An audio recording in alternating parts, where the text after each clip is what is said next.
Raised by the preacher who taught me to stand alone. It was all about doing right, let nobody do you wrong. Homeboys were waiting for their victim of the night. Homeboys thought they had me, closing in for the fight. Homeboys saw their big mistake when they saw me draw my gun. Homeboys got their big surprise, fear now in their eyes, this queer don't run.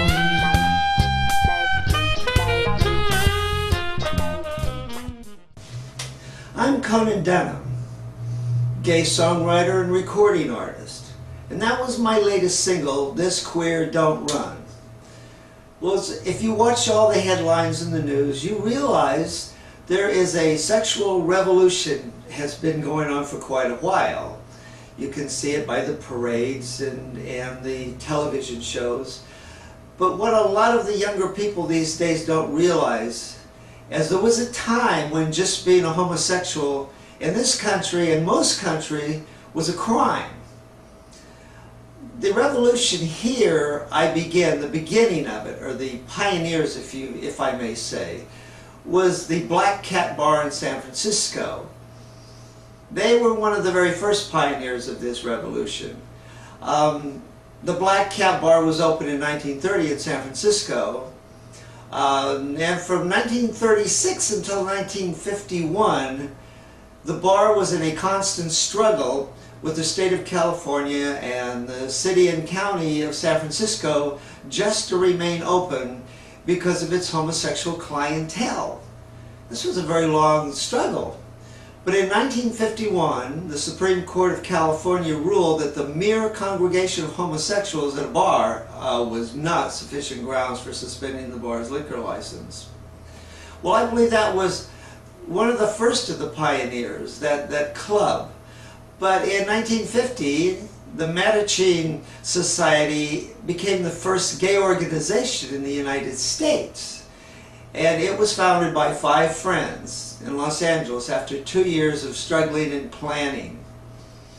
In 1955, the Daughters of Bilitis was the first American organization specifically for lesbians. It was founded in San Francisco.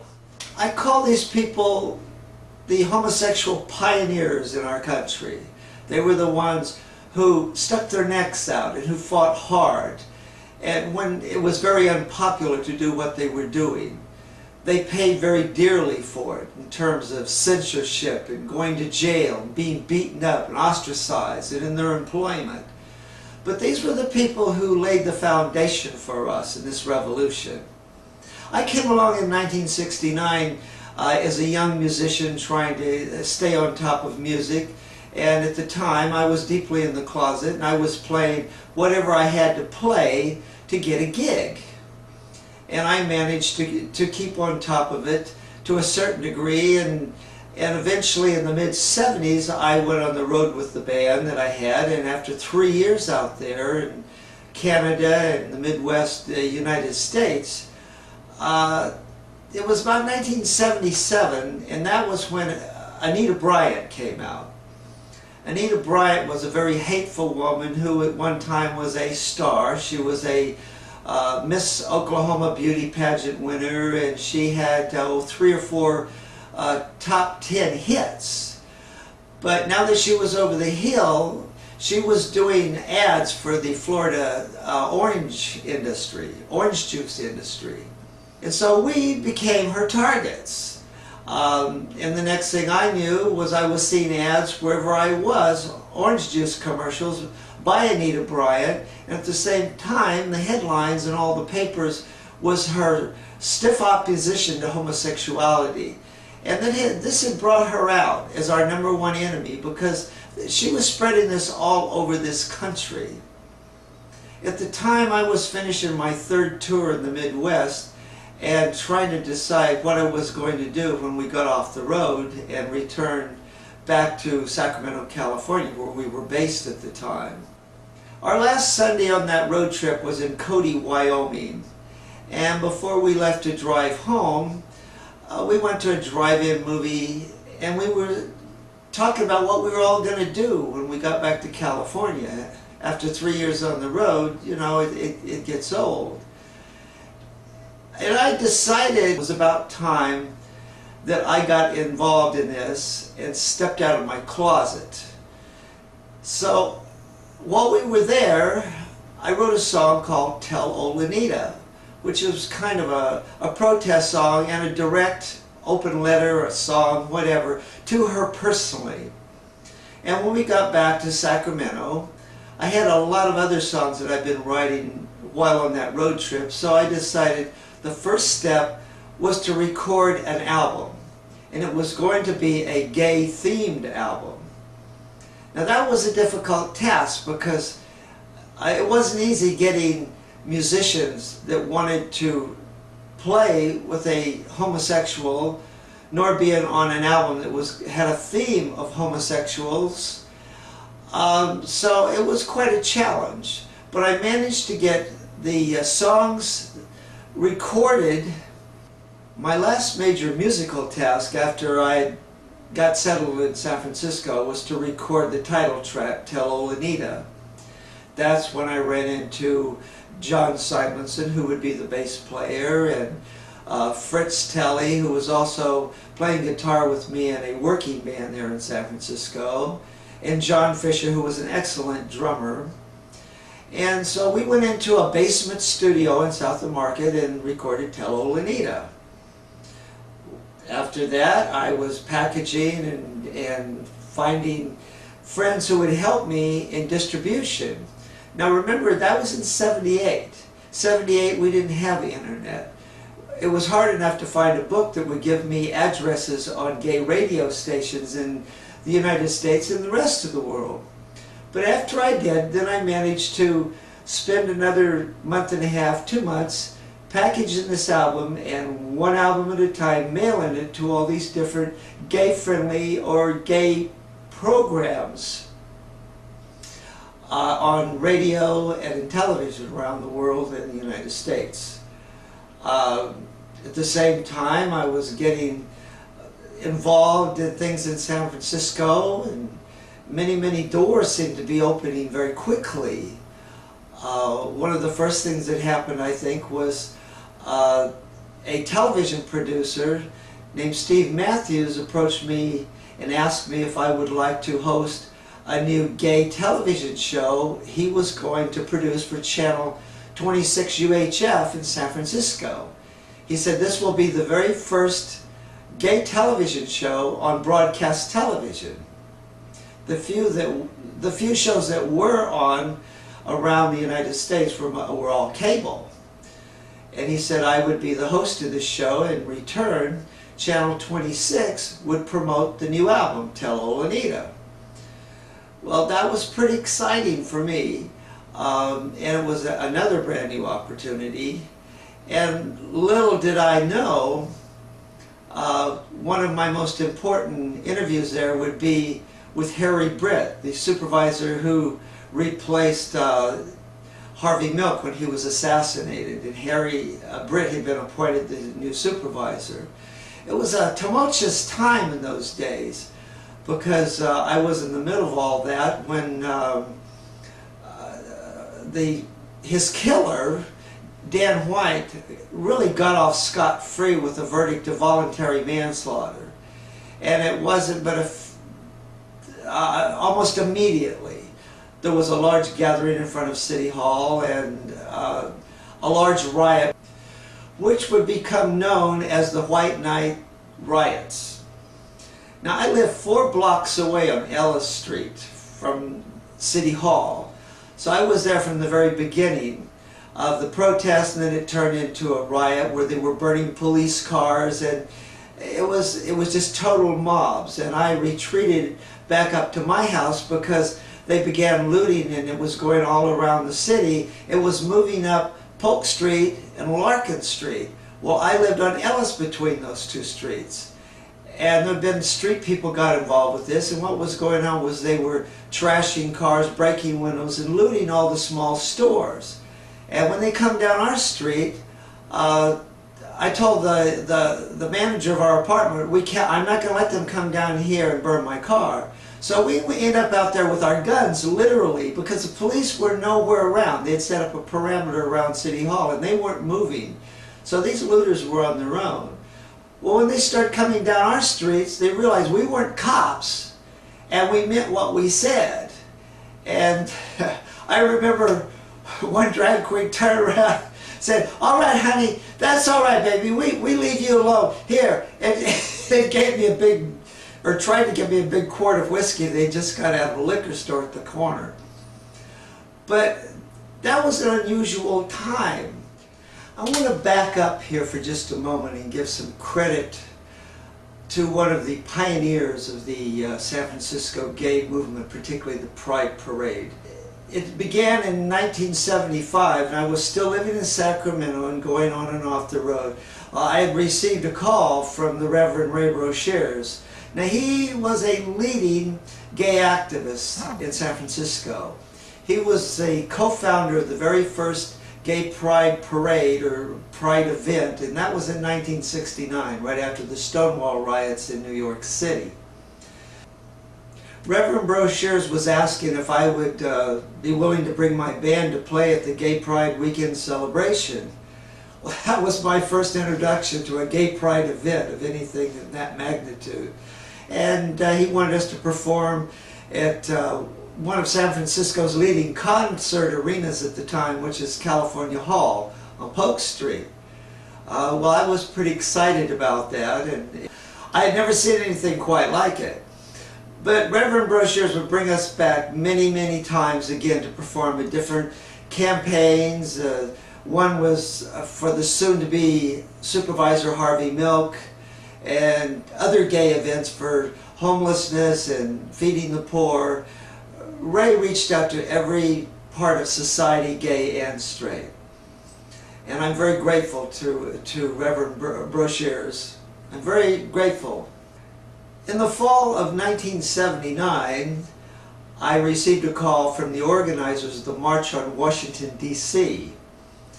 And they had managed to charter an Amtrak train. It was going to be called the Freedom Train, going from San Francisco to Washington, D.C. They asked if I would be interested in being one of the entertainers on the train. I thought, wow, it doesn't get much better than this. So John, my bass player, John Simonson, he decided that, hey, he wanted to go too, and we would both sing and play acoustic guitar on the trip. He suggested that I close down my apartment and move in with him at his flat until we left for the march. The chartered Amtrak Freedom Train to Washington, D.C. would become one of the most exciting events of my time in San Francisco. It was very exciting getting on the train, and as it rumbled out of actually Oakland, California, and it took us about 4 hours to get to Reno, and we kept picking up more and more people along the way. But when we got to Reno, we were kind of surprised because they brought on a horde of railroad police. I guess they thought that we were going to be causing troubles. So nevertheless, we went on with our thing. We were having a ball. We had taken over the dome cars, the dining cars. It was growing and growing. But by the time we reached Salt Lake City, the railroad police didn't know what to do with this train full of queers. So they had asked for federal assistance. So in Salt Lake City, on comes a team of federal marshals to keep the queers in line. I thought, wow, this is unusual. Well, as the train traveled from city to city, I soon began to realize the gravity of what was going on. At each main stop, there would be protesters there. And as we went through Iowa, we saw these people from a Baptist church with all their flags and laughing at us and calling us queers, going to hell, this and that. And I was kind of shocked. First of all, they're supposedly a church group of some organization. But this was pretty much what it was like all the way to DC, and I realized this is a revolution and we are in a fight. Well, the march itself was wonderful, it was successful, it was amazing to look out on a sea of humanity, gay humanity, far as the eye could see. And it was a release for me. It was like I'd spent most of my life thinking I was the only queer in the world, you know. And all of a sudden I realized that I was a part of this society, this cultural thing called the gay world. Well, while I was there, I had a lot of opportunities to do radio shows. And the first was probably there at the Pacifica Network station in DC. And they asked me to co-host a show there. And so John and I decided from there we were going to New York City, because David Wynyard at WBAI Radio had been giving me airplay to the point where he was wearing out albums. And he would send me letters, say, "Conan, send me another album. I've worn this one out." And at first I thought it was kind of funny. But that night he hosted his normal 4 hours on WBAI New York, and I couldn't believe it. All 10 of the lines were lighting up during that entire 4 hours. And I realized what that station and that person, what gay media had been doing for me. It was just phenomenal to me. And then I had an invitation from there to go on up to Boston to co-host a radio show there on another gay programming event. But after all of this, I was trying to figure out, okay, where to from here? Because John was my very best friend and bass player, and he decided he wanted to stay in New York, and he pleaded with me to please stay in New York. But I knew I had to return to San Francisco and continue what I had started. I really didn't know what it was going to be, but I knew I had to go back. So I boarded a Pan Am flight that night that was the most dangerous flight. It was the last one out of the airport because of the snowstorm. And I'll never forget, we couldn't get out of our seats for 3 hours. It was so bad. We were flying through a blizzard, and I thought, well, this is my last trip. I'm probably going to crash. But we made it back, and I returned to John's flat, which was owned by his mom and dad, the Simonsons, the most wonderful people in the world. And they pretty much adopted me as one of their children and encouraged me as a gay person, encouraged me as their friend to continue on with the fight. San Francisco was very, very good to me over the years. Some of the things I didn't mention was the call I had from Arthur Brezent, which was a gay movie producer. And he had asked me if I would be willing to write the song tracks, or some of them, for a new movie he was producing called Forbidden Letters. It was a gay movie, and it was actually featuring my cousin Richard Locke. Well, I believe we've come to the end of the first of this interview. San Francisco was a turning point in my life, career, and personal life, actually. I've not told the part yet of falling in love and remaining there for the past 33 years. That will be in the second and third part of the story. I don't profess to be anything other than a gay songwriter, a recording artist, and a foot soldier. I've had the privilege, actually, though, of working with the true pioneers, from the early Mattachine members to supporting Harvey Milk at his campaign appearances.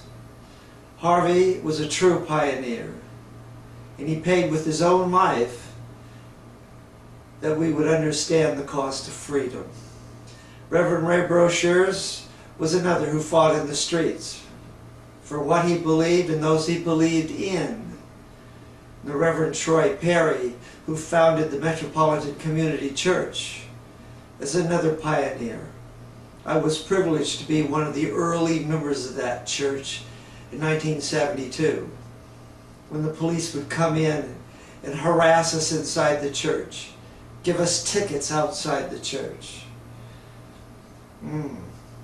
I've been robbed, assaulted, beaten up by the police, and shot at. But I'm still here, and I'm too damned old to run and too stubborn to care. I fought back. This Queer Don't Run. I told you I'd tell you a little more about the song. Well, the lyrics of my song actually tells the story. So if you go to my website, you'll find all the links to the stories and my music. And until part 2 and 3, God bless you.